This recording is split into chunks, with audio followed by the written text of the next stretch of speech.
So far we have talked about the introduction to the power cycles, gas power cycles, to be precise, whose working fluid will be single phase gaseous uh,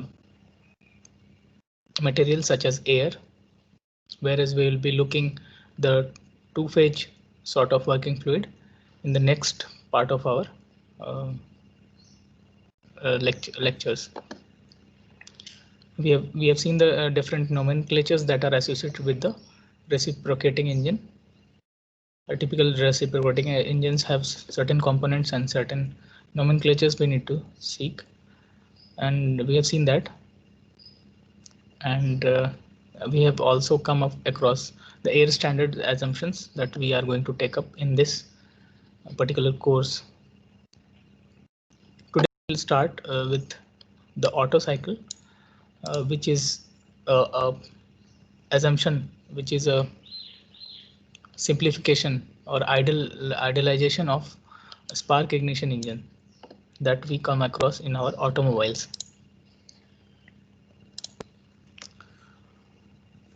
So essentially, this is an actual cycle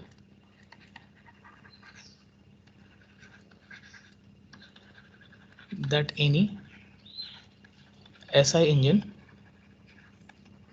that to 4-stroke,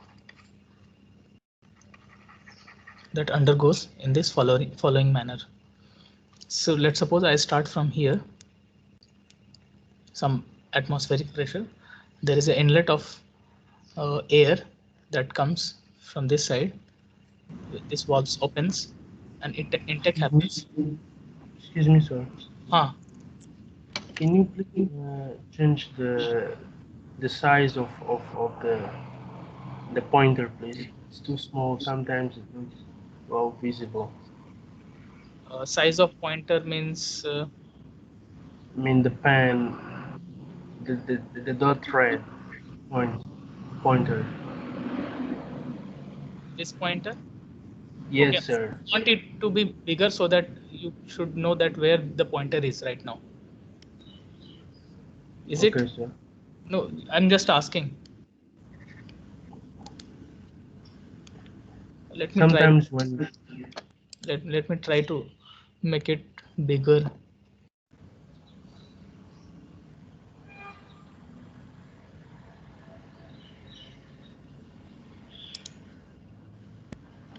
So it's there, but I cannot write from laser. okay, sir. So I have no option in the Microsoft Office. There are no other options that I can see. Highlighter, but highlighter is something else. It highlights.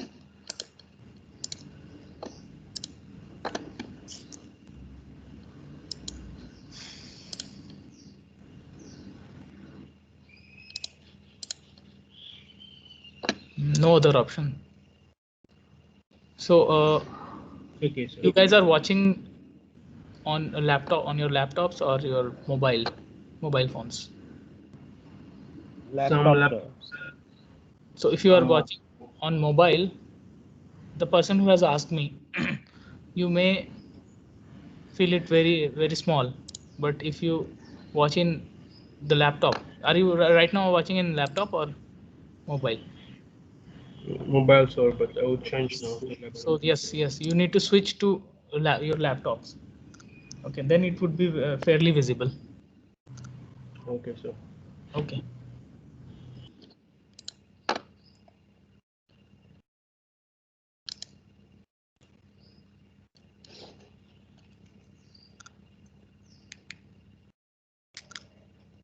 Okay, from here, from your piston will be at somewhere here. Let's suppose this is your TDC and this is your,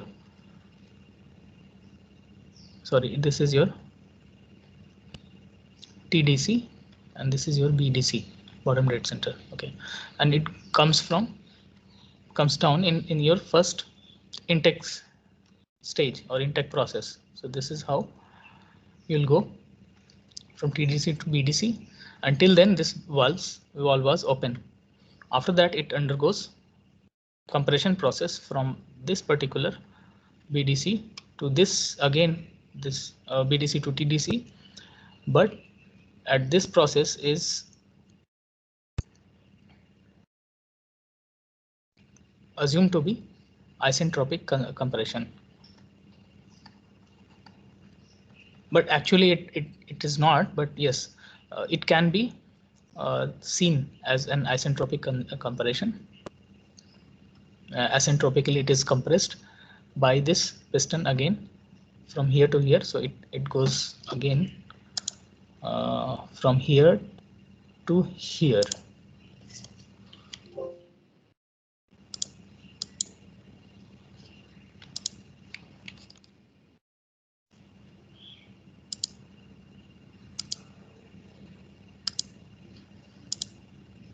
So this is your compression stroke. From inlet is done, so this is inlet, and after that compression stroke is happening, and it compresses all the fluid inside it, and at this moment, after the compression stage has finished, the ignition happens due to the spark that is being generated by this spark plug that is there. And why does this thing ignites? So it's a matter of another topic we'll see in due course. So a spark happens, and the fuel and air combust, and this is the end of the combustion. It happens, and this process is essentially happening at constant volume somewhere here. Okay, and it often happens very quickly. So after compressing, the ignition quickly happened, and after that it goes again expansion. So expansion, which I mean, because of this combustion here, the heat you can you can approximate this process as a heat addition. Okay, with this heat addition, there is a large pressure jump. So you can see there is a jump in pressure. Okay, of the inside air, and this in turn gives me the power to push the piston down. Okay, so you can see from here it's coming again down, from here it's coming down. So in turn it rotates the crankshaft,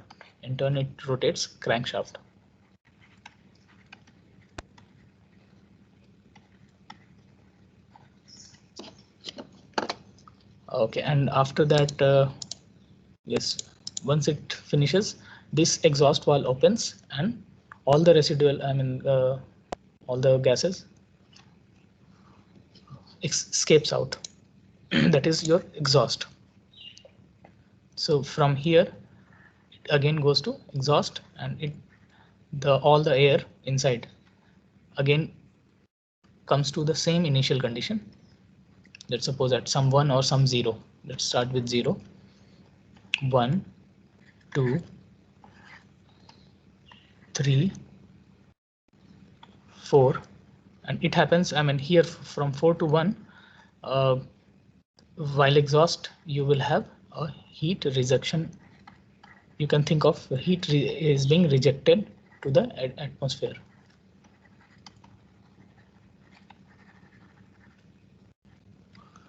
Okay, so when if we want to truncate this, let me change the color. So we can actually, since it is going this way and coming again, so we can actually truncate this process over here, and we can actually think of the process is happening something like this. This goes this way, that way, this way, and coming again, and so, and this PATM is PATM over here similar. So we can think it started from here and coming back again here.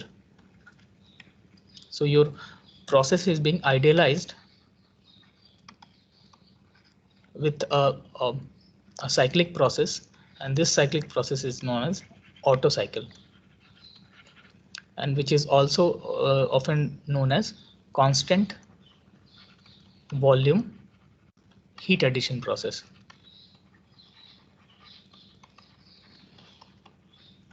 Whereas in diesel cycle, you can see the heat addition has been accomplished at constant pressure.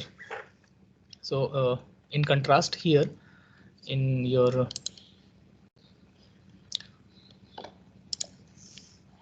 diesel cycle, you will have something like this. You will have a process like this, or maybe I'll put it here in this way. From 1 to 2 it goes up this way, and constant pressure process happens, and then it comes, and then constant volume. So this kind of process happens in diesel cycles. We'll look into details, but first we are going to look in details of this particular cycle, which is known as Otto cycle. One more thing I want you guys to notice, that in one complete cycle, your piston covers 4 times to and fro motion, okay, or 4 stroke length it covers. 4 stroke lengths covered by the piston, okay, and which in turn rotates the crankshafts, the crankshaft in 2 times, 2 complete revolution. So this 4 stroke length in one complete cycle, and rotation of this crankshaft by 2 complete rotation is also known as what is called 4 stroke process. And we have 2 strokes engine as well, which are lesser efficient than this 4 stroke engines. Okay, we're not going to look into the 2 strokes in detail, but yes, we can additionally read some topics on 2 stroke engines, but in this particular course we are going to study this 4 stroke phenomena in detail. Excuse me, sir. Sir, how that crankshaft is moving during intake, compression, and exhaust process, like from where it is getting forced or moved? Okay, it may be okay. It's a good question.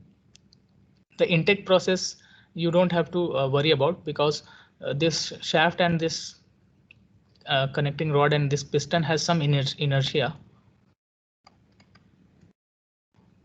or maybe starting as a start you have to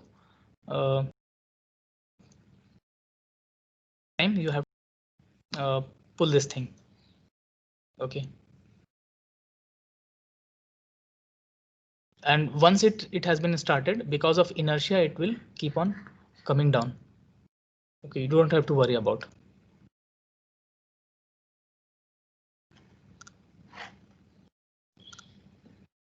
Okay,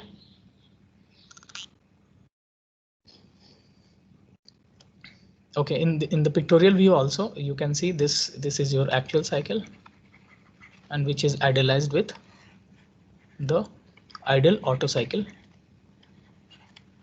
here, and which is named after Nicholas Otto, who has coined this particular phenomena in late 1800s. And these all are you have already seen. This is your compression stroke, this is your intake stroke. I mean, this is my first stroke, the inlet is happening. This is your compression stroke, the piston pushes this thing, okay, and after burning it gives you the power stroke or expansion stroke, and then exhaust stroke. So all these things are labeled here. And in the ideal cycle, this heat addition, this spark plug heat addition, so spark is being replaced by a idle Q in heat addition process, and this is exhaust. Okay, this exhaust is seen over here, Q out heat rejection process. And we can actually think of this in terms of this. okay, which are very much similar, and it is easy to analyze. Now when we are going to analyze this particular system, it would be very easy to analyze thermodynamically, but here the things are a bit difficult to analyze.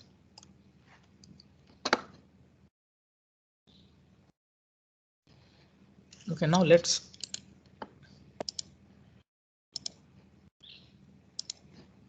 do the thermodynamic analysis of this Otto cycle. Thermodynamic analysis, what does it mean? It means we are going to seek each and every process from 1 to 2, from 1 to 2 what is happening, from 2 to 3, 3 to 4, and 4 to again 1. What are all things are happening thermodynamically? Okay, and also we are I mean our main goal is to get the what is the work output that is I'm getting, plus the efficiency of the Otto cycle. That is what our aim is to do now. We are going to do now. So in order to do the thermodynamic analysis, so we should have some assumptions. First is Otto cycle is executed in closed system, closed and stationary. So it could be my second assumption. Stationary.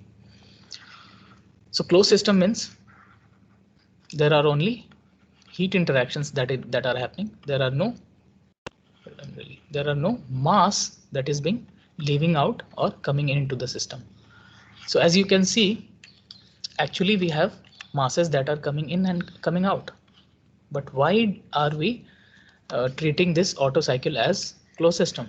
Can somebody comment on this?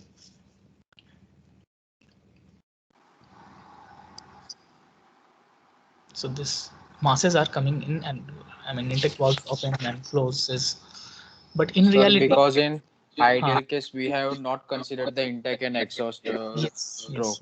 So we We have neglected it. We have neglected what we have told, that we have truncated this thing. We are not going to Yes, see sir. things. So obviously this also doesn't give me any work output. You can see it's kind of very close to each other. So there are no work output that you can get from this process, or maybe we have to live behind that. And you can see from one, we are coming again from one to, we are starting from one and we are coming back to one. And yes, thank you. So you can actually estimate, approximate your system as a closed system. So UQ is actually you are actually giving some heat and you are pulling out some heat, but the masses that you are going to approximate are not coming in or leaving to the system from the system. Second thing is the stationary system. It means whatever CV you have chosen, inside that there are no significant energy or potential energy changes that are happening inside it. Okay. So from a stationary system we can actually neglect these two quantities, which will drastically simplify my thermodynamic analysis of the system. Third thing is air standard assumptions are taken.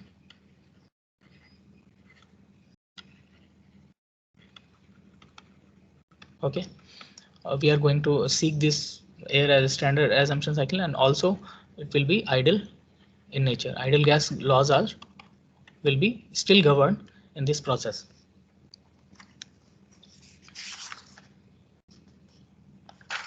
Okay, now the next thing is I have first drawn PV diagram. Okay, and now I have drawn TS diagram. So in a way we are going to do the thermodynamic analysis. My analysis will be easier in TS diagram. Why so? The reason being, what is our aim? So our aim is to get the maximum work, not maximum, to analyze what is my work that I'll get from this particular heat engine. Okay, I'm supplying some heat and I want to get some work out of it, and also I want to estimate my efficiency. While doing the work analysis on PV diagram, you need to actually from 1 to 2, what is my work? PDV from 1 to 2. So every time you need to integrate things, and this integration may give you complex algebraic or numerical computation.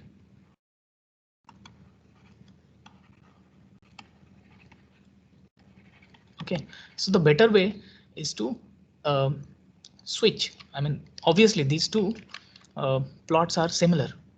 So when I am doing the things on PV diagram, I'm going from from 1 to 2, 1, 2, 3, and 4. And then when again this this particular plot on PV plot is exactly similar to what we have drawn over here on TS plot. Let's check. So at 1 we have let's suppose I have some volume.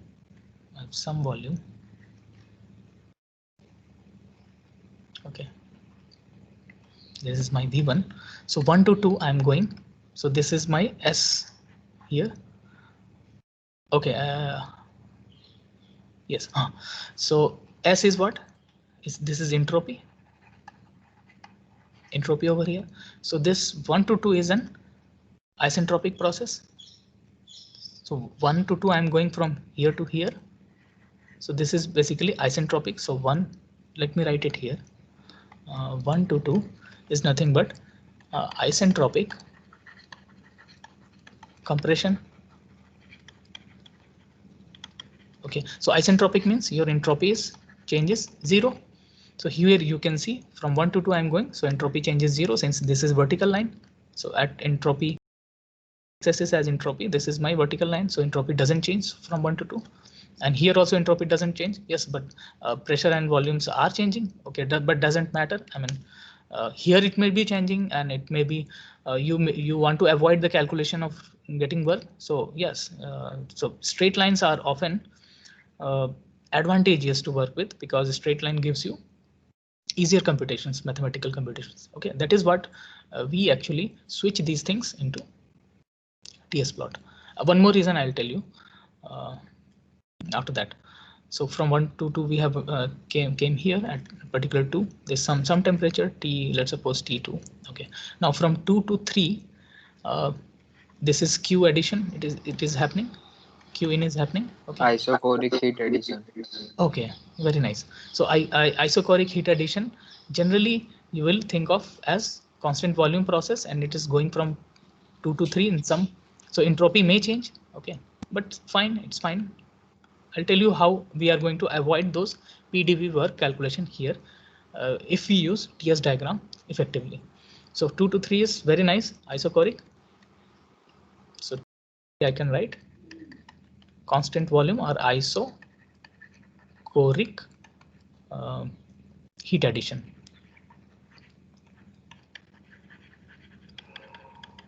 Process is happening.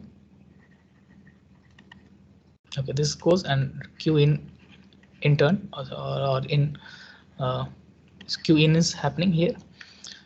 So from 2 to 3 it came here. So 3 to 4 is again 3 to 4 is isentropic.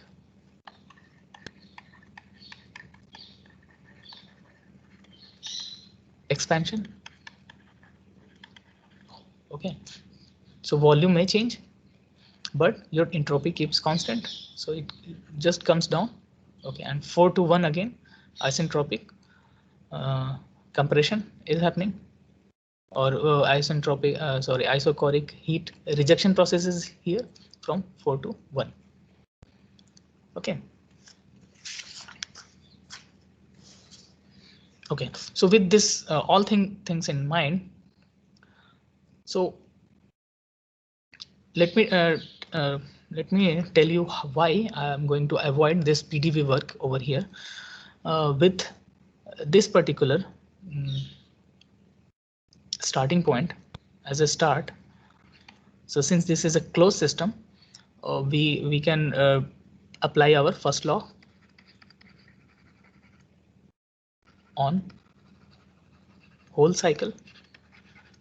Okay, so first law means all your energy must be conserved if it is your, if this is your, if your engine cylinder, I mean this cylinder engine is treated as my control volume.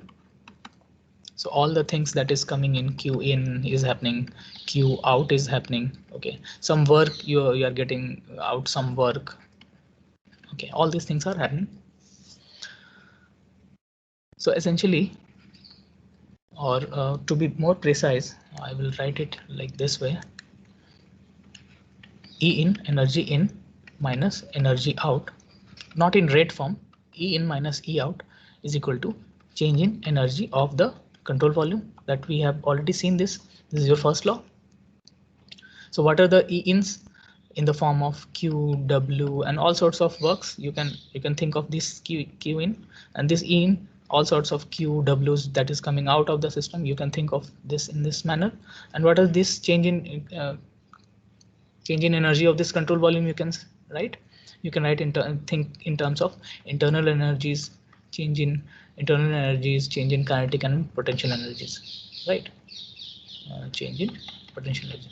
But we have already neglected this change in kinetic and potential energy because we have taken this as a stationary system. So we are left with only internal energy change, right? So we can now, in the next further step, we can write E in minus E out as Q in plus W in, right, minus Q out plus W out is equal to change in internal energy of the system. Can I write that? Okay. And also, so I'm talking about the whole cycle. Since I'm talking about the whole cycle, can we, so since I'm coming from 1 and going from 1 and I'm coming again back to 1. So the change of internal energy of the system in one complete cycle would be 0 if you are coming back 1 again. So this goes away. Okay, so you in turn, you can write Q in minus Q out is equal to W out, W in minus W out, or right hand side if you take it out. So W net out, you are explicitly, you can write this work output as the heat addition in your system. Heat addition minus heat rejection of the system. So this is a very strong expression or equation. And because of this expression, I can actually emphasize that we can actually work with TS diagram, and we can extract all the work informations, all the efficiency informations out of this plot only. No need to go to work with PV diagram anymore. Okay, you are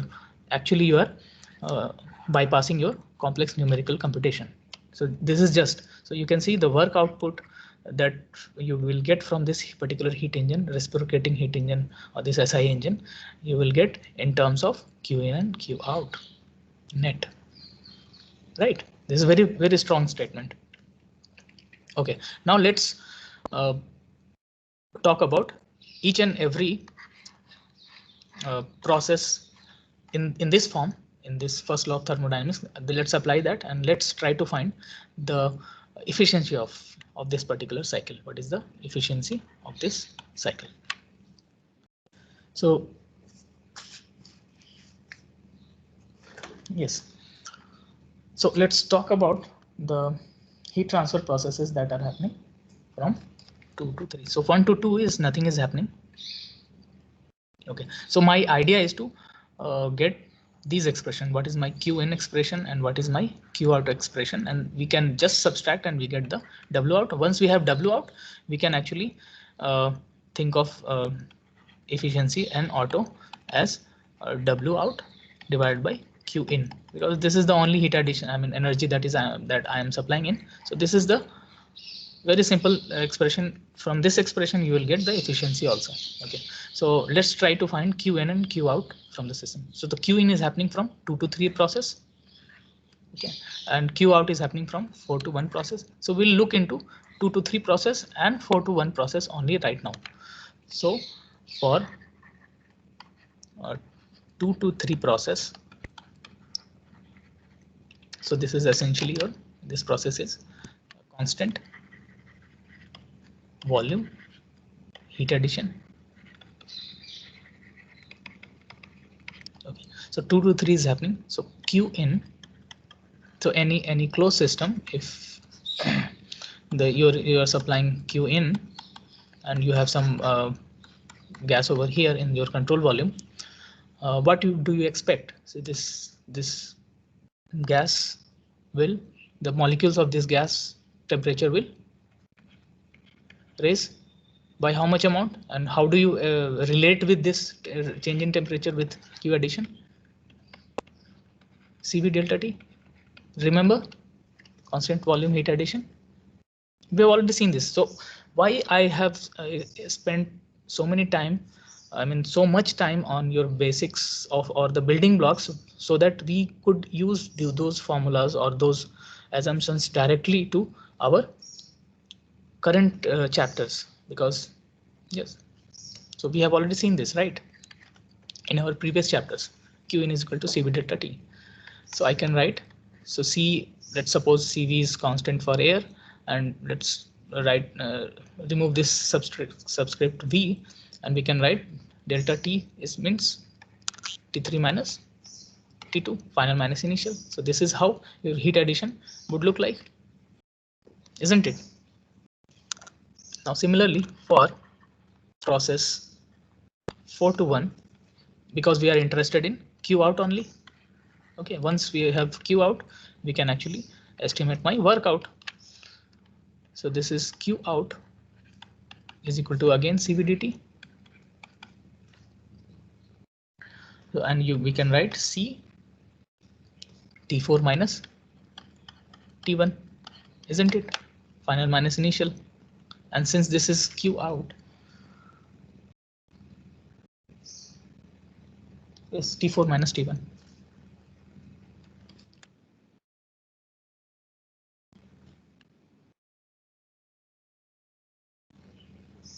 So this is coming out of the system. Okay, so there will be decrease in temperature. So my minus sign has been absorbed over here. Okay, so actually it would be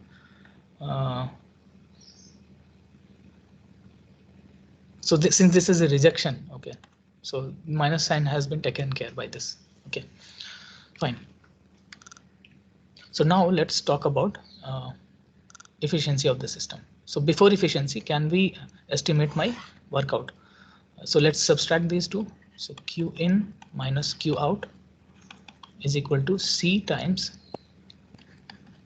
T3 minus T2 minus C times T4 minus T1. You can write, and this is nothing but your work net out. We have seen from first law of thermodynamics. Now we are in a shape to estimate my efficiency of this Otto cycle. So it can be written as W net out. So all my heat engine efficiencies are calculated based on this formula, net work out by whatever the heat you has been added to the system. So this is nothing but C T3 minus T2 minus C T4 minus T1 divided by Q in. Q in is this one. So C T3 minus T2, we can actually get rid of these C's, isn't it? So this is 1 minus T4 minus T1 divided by T3 minus T2. So we have come across this particular formula. So this is also you can use, this is well enough, but we want to make it more compact. So that is why we are going to use some ideal gas laws, ideal gas formulas to estimate the ratio of these temperatures or some form of this temperature. So ideal gas Okay, we can think of this. Let's divide. Let's do some manipulation here. Let's divide by T1 and T1 up and T2 down. Multiply and divide both. Okay, so 1 minus T1. So this is T4 by T1 minus 1. And this is T2. Let's take it common. T3 by T2 minus 1. So we also define here one more thing. There is something called compression ratio. Let's write it here. Compression ratio. So we already decided this. What is my compression ratio? Yes, here. So Vmax by Vmin. So Vmax is your, what is your Vmax? So Vmax is V3 or V4 divided by Vmin is V2 or V1. We can write this way. Either we can write V3 by V2 or V4 by V1 or anything. I mean anything. So anything you can take. So here also we can write as my compression ratios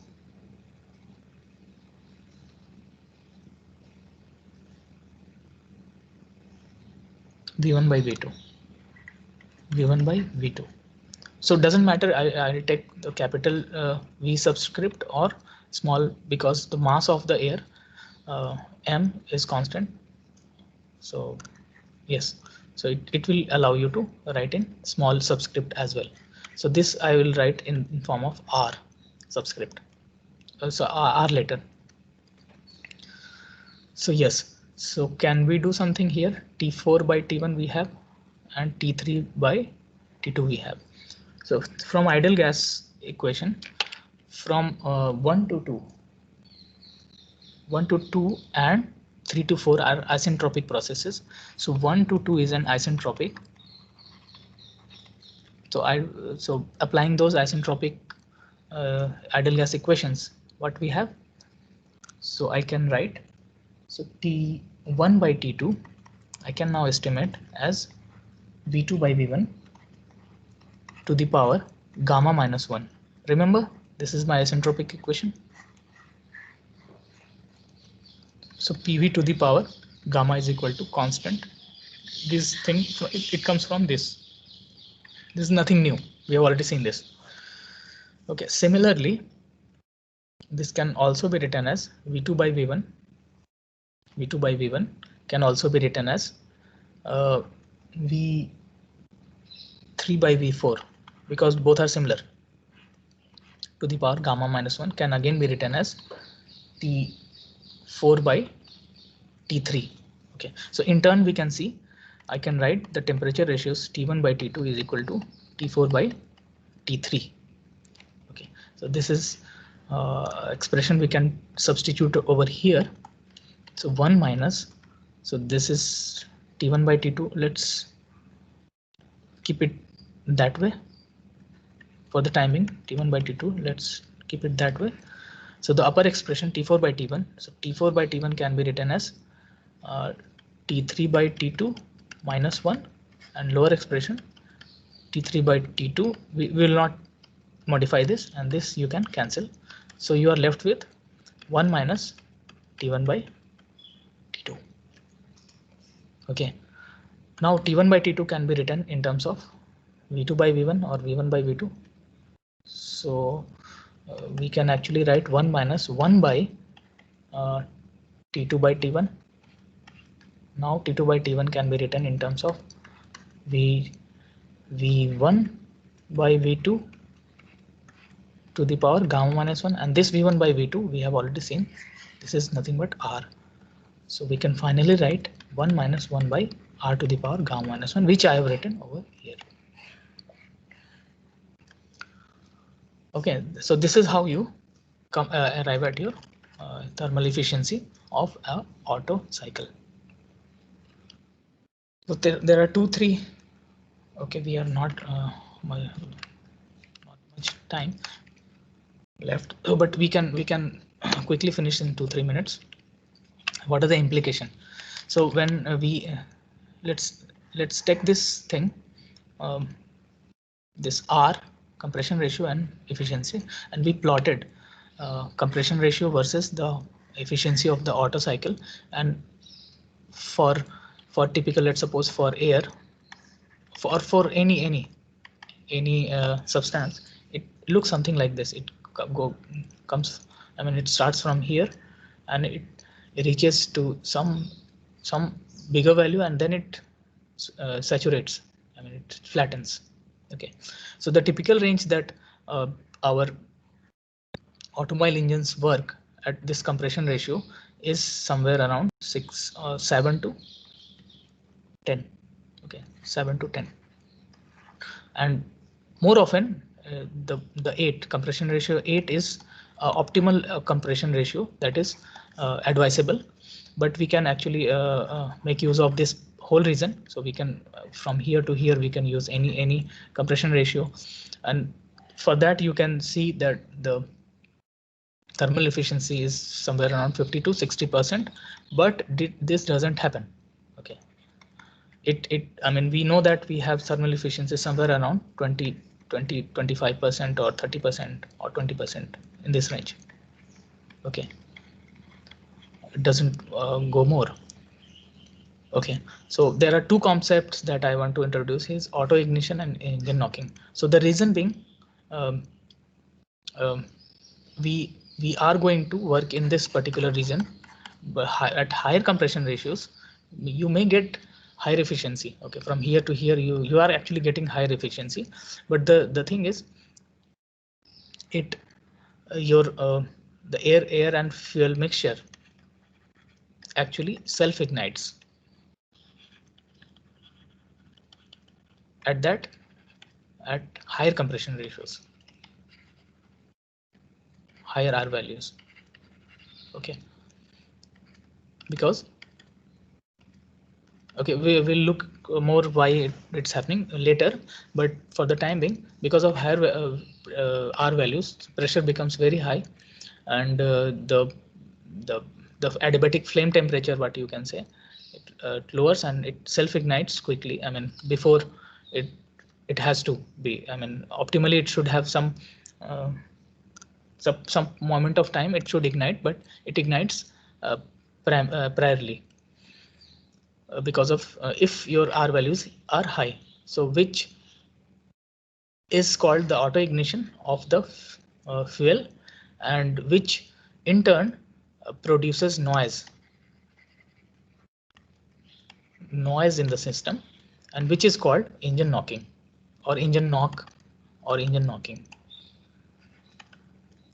You must have come across these kind of keywords more often if you visit your maintenance, car maintenance or bike maintenance guys. You'll see, sir, engine knocking, it's happening. So yes, so what they do is they add the air fuel mixture with some sort of some chemical, some lead chemical and all. Sometimes they use, but this is not advantageous, because not everyone, this is actually it is not advisable, since it pollutes our environment much. So this is designed this way. So we should keep our compression ratio in certain range so that we can get the proper efficiency. The next thing I want to talk about is the efficiency, why it is showing 50 to 60% over here in this range, but actually it doesn't happen. It comes something like this, or more precisely something like this. So this is the ideal Otto cycle, but here for helium or monoatomic gases, for gamma, for where gamma is equal to 1.67, but for air it comes down. Actually for air, for gamma is equal to 1.4. even though air is not pure these days, there are mixings of diatomic molecules such as CO2, CO, NO2, all those sorts of things. So it actually, because of this addition, I mean the addition in all sorts of sorts of diatomic molecules, it lowers the K value lowers, and lowering it in turn gives you lesser efficiencies, okay, in the range of 20 to 30%. Okay, so the thermal efficiency of actual spark engines ranges about 25 to 30% because of this reason. Okay, since the working fluid, it is taken to be 1.66 in your computation. When you take helium or some other, when you take air, it lowers, and even if the air is not pure, it further lowers. Okay, we'll take up this example later. Let's finish this. Yes. So far, any doubt in today's chapter?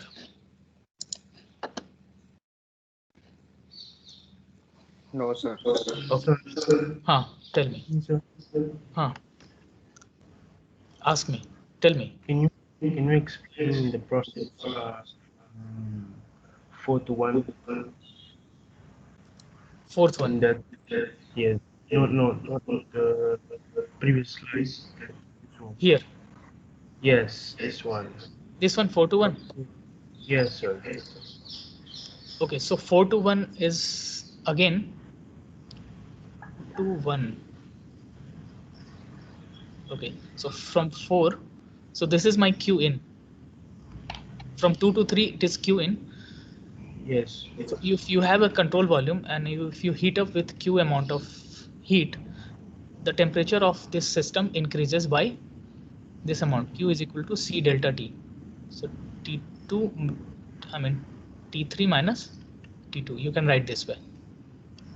Okay, Yes. and when things come out, so for let's suppose for 1 to 4 or 4 to 1, I'm looking 4 to 1 when I'm looking. So you have a control volume again, and if it releases some amount of heat, your temperature decreases. So let's suppose the temperature was 4 and now temperature is 1 T1. So Q is equal to C dt. So final temperature is T1 minus T4. But I know that this Q is being coming out of the system. So I will take minus sign over here, and then Q is equal to C T4 minus T1. I have written here. Yes. Okay, then this way we can write. Because while writing out, I have already taken care of minus. Otherwise, Okay, you can go for the pure Q. Okay. Okay, sir. Okay, then we can take the attendance and we can leave.